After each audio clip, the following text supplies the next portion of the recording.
The economy is in the dumps. We know that. If you look at your 401k, it's bad. If you're a Bitcoin guy, it's bad. But what I have noticed is that the people around me who seems to be the happiest right now have 5, 10, 15 properties that they own, that they bought over time. And real estate, if you look at a chart, it always seems to go up. Yeah, 2008, we it had a big collapse around here. We know that. But if you look at the prices in 2008 versus now, we're way beyond that at this point. And the rental market has always seemed to be fairly strong too, and it certainly is right now. So my friends who have invested in real estate, as opposed to Bitcoin or even their 401k or a brokerage account, are very happy right now. I was talking to a buddy of mine yesterday. He was up to 16 different rental homes. Wow. 16 over in Tampa.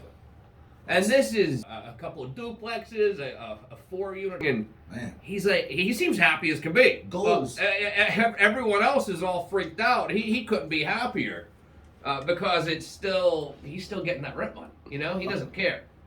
And that's what I've noticed. It seems like real estate has always been the way to really find some security and some wealth. But you can't start at 16. I mean, none of us have that kind of money to go out and buy 16 different rental units. And it's where do you start?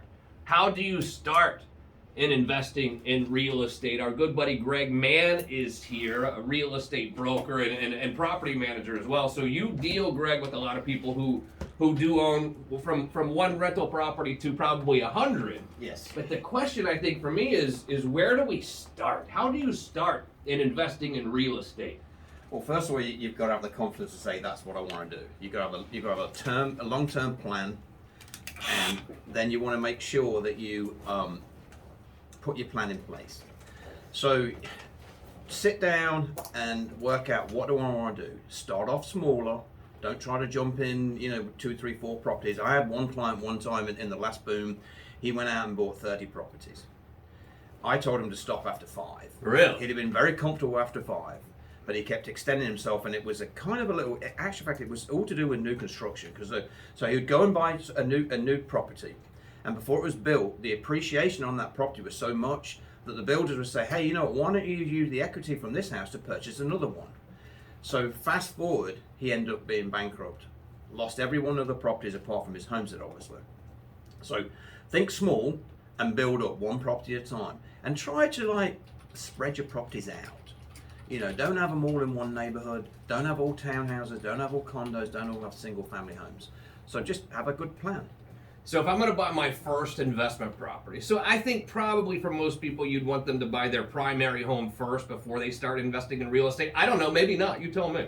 Well, I think it'd be smart to. Yeah. If you've got your own property, that you're investing yourself into your property anyway. So then get your own property and then move on. But we do have quite a few owners that rent out their actual house. Really? So, and it's due to a job change, or they've had to move somewhere. So actually some of them are quite local, but it's I don't want to commute 45 minutes, so I just go and rent over there. Oh, let me rent out my house. So it's kind of worked for everybody. Now, when you first buy your rental home, am I able to get a mortgage for a rental home, or is that only for a primary? No, you can get a mortgage for a rental home. You will get a higher interest rate because that's just the way the industry is right now. But yes, you can get a mortgage. You can actually put a reasonably small amount down on a property. So yeah, you can get set up easily. What is a typical down payment for a rental home? You're going to be looking at 20 or 30% Okay. to get where you need to be. So that's a little bit more than the average. You can get into conventional for your own homestead for way less. I imagine there are also people who have a primary home and they are looking to increase the size of their home, their family's growing, or even maybe an empty nester is looking to decrease the size of their home, and then they have to make that decision: do I sell my current primary, or do I keep it and rent it out? How does that conversation go? Well, typically it will be, okay, let's look at your financial situation. Do you need the funds from this house to move to where you're going to be? No, I don't. Okay, so you can purchase a rental property and you can keep this one. Let's look at the cash flow we can generate on this property. Now, what I find with a lot of people, they get kind of emotionally attached to the homestead, so it's not always the best thing for everybody. You've got to look at rentals purely as a business. That's the way to look at it. Don't get attached to it. It's just something that's making me money. And a lot of people will say, "Oh, I don't want to be a landlord. I don't want to be a landlord. I'm just going to put money in Bitcoin because I don't feel like dealing with these tenants." What do you tell those people? I'd put my money into rentals straight away and get a good property management company involved. Yeah. It's so easy when you do it that way. If you have any questions at all for Greg Mann, it's 321-339-1055. And look, read the newspaper one day. You know the economy's horrible, but the real estate market is still good. So it's one of these things where you're making money every month, yet your investment also is growing because you own that real estate. It's a unique type of investing in some ways. Absolutely it is. Yeah, I mean, if you look at the recent market, it's shown that. But not only has it shown that our houses are appreciating, if you look at rent in the Orlando area since January has increased by 20%. Damn. That's, I mean, where can you get that inside the bank, in any normal bank account? You can't. Yeah, exactly. Beth checks in. Hello, Beth. What if I pull my equity and buy my first investment home and then pull from that equity and buy another investment? No rich man pays cash for real estate, just saying. Well, that's a good way to go, but don't overextend yourself. That gets me back to that situation I had with a past client doing exactly the same thing and getting greedy. When you see people who are investing in real estate, investing in investment homes, so to speak, that they're going to rent out, what are the numbers that they need to look at to make sure that the rent's going to cover everything? And are they looking to actually make a little bit of money per month, or are they looking at just the increase in this asset, which is the property itself? I think you should be looking at making money every month if you're going into this with a business mind. Yeah. If you're an accidental landlord, if you can break even, sometimes that's great. But if you look at what are the property taxes, do I have a mortgage on the property? What is the cost of that? What is the HOA and what are the management fees? Put all those together and say, oh gosh, okay, that equals X. I'm getting paid Y, and I've got this amount left over. It's pretty easy math. Yeah, I mean, if the market has you scared, if the Bitcoin market, the stock market has you nervous, and you want to talk about investing in some sort of real estate or trying to develop your real estate portfolio, I know Greg would be happy to speak with you about it or ask him a question here, 321-339-1055. Is there a phone number that we can call to talk to you about this? Absolutely. 407-774-9858 is the office number, or the cell is 407-435-0826. Now, when you start buying properties, and I've never really seen a time where landlords and tenants seem to dislike each other as much as now, just because of the pandemic, and a lot of tenants thought they could stay for free, and there was a moratorium on evictions. So there was some headaches between landlords and tenants over the last couple of years, really. But when I do start buying my investment properties, I have to decide if I'm going to handle it myself. I'm going to draft all these leases. I'm going to go over if they say the AC is making a noise, or I can have someone that does property management like you handle it for me. When you have that talk with people, what goes into that decision? Well, you've got to look at it logically. What experience do you as a homeowner have with managing a property? If you've got zero experience, this is probably not for you. There's a lot of little legal loopholes you can fall into.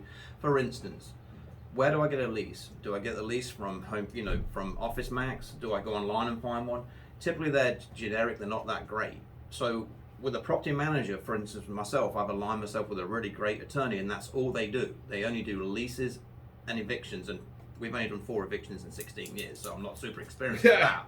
But we have such a great background in our background checks and screening that we tend not to get into too much trouble with these people. When someone does hire a property manager to handle this investment for them, what's sort of you don't have to tell me what you charge, but what's a general rule of thumb that I need to go into this thinking I've got to pay this per month or up front or whatever? Well, you're typically going to find that most property management companies will have an initial month's fee. That's when they're advertising the property, marketing the property, screening tenants and moving somebody in. That's normally a higher percentage than the monthly. Once you've got a tenant in, you're going to see there's pretty typical monthly fees.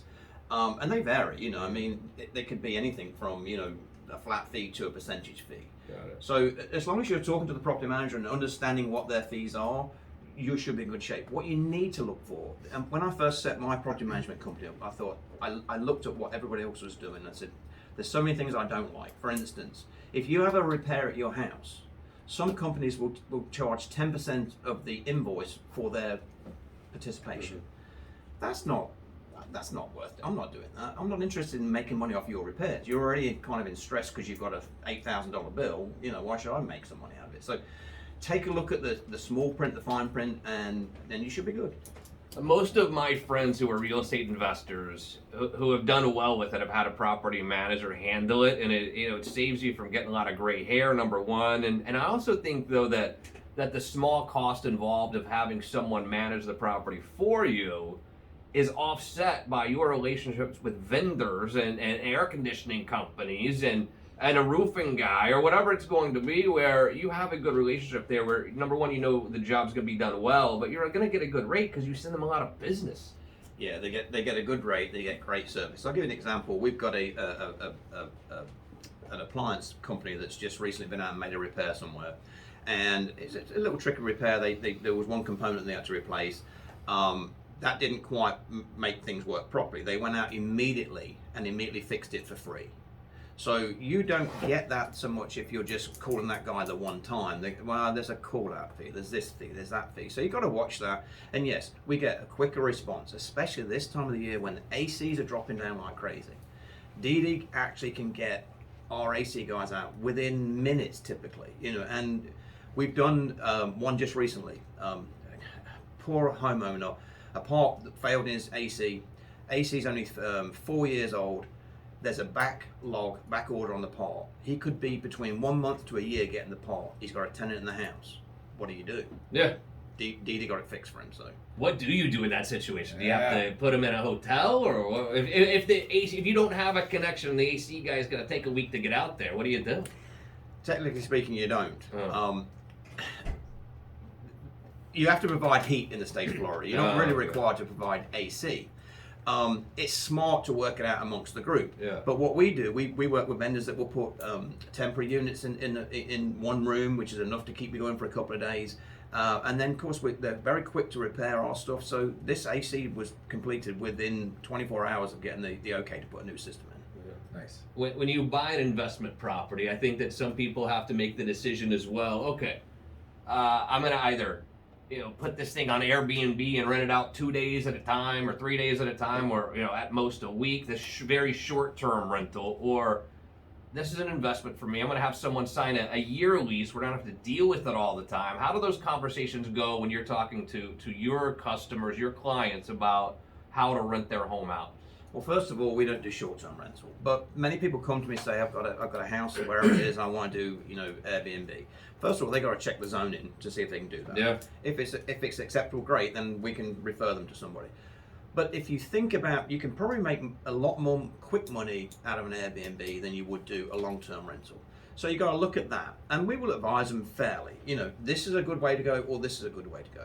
You're going to get more wear and tear on your property with an Airbnb. Yeah, I think so. So you got to look at that. You've also got to look at, hey, if I got long-term tenants, we have some tenants 10, 12, 14 years in properties, and they look after properties like they're our own. We just had one tenant leaving, being kind of forced to leave because the owner actually sold the house.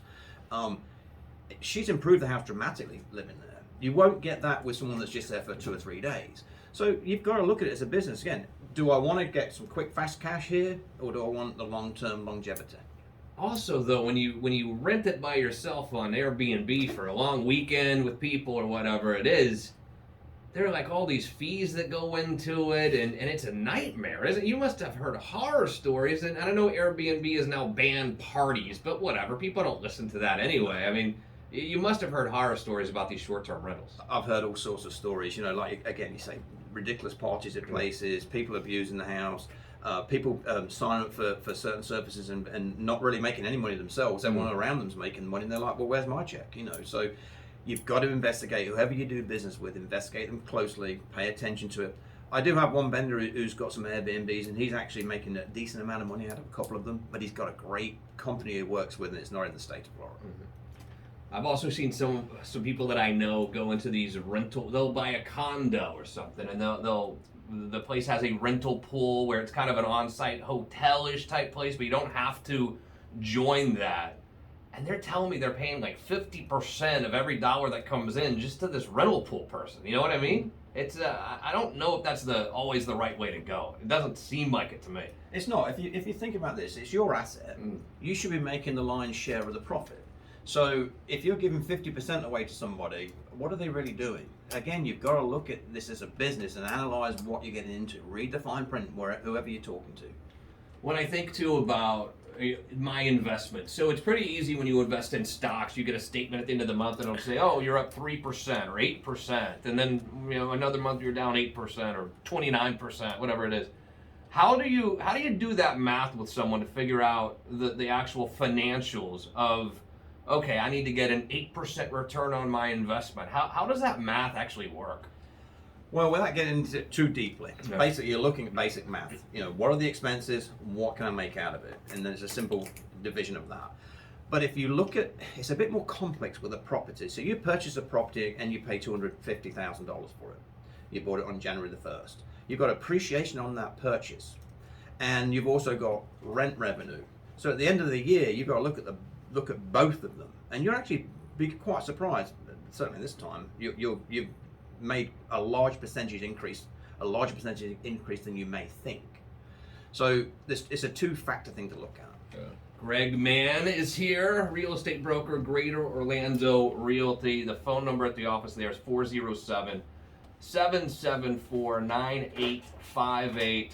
Go Realty 123, and I think the rental site is GoRent123.com. That's correct. Yeah. And again, like if you have investment properties, even if it's just one, I don't recommend handling it yourself. If I were you, I would absolutely let Greg handle it for you. He's the best in the business when it comes to property management, too. It's unbelievable. Is that Ron? Yes. Okay, let's do this. Let's take a break. All right. When we return, Greg will stick around with us, and my financial advisor, literally my certified. Oh, sorry. He gets mad when I say that. My certified financial planner, Ron Christopher, will call in to see how we're going to get my money back, too. It's Justin Clark on the Florida Man Radio Network.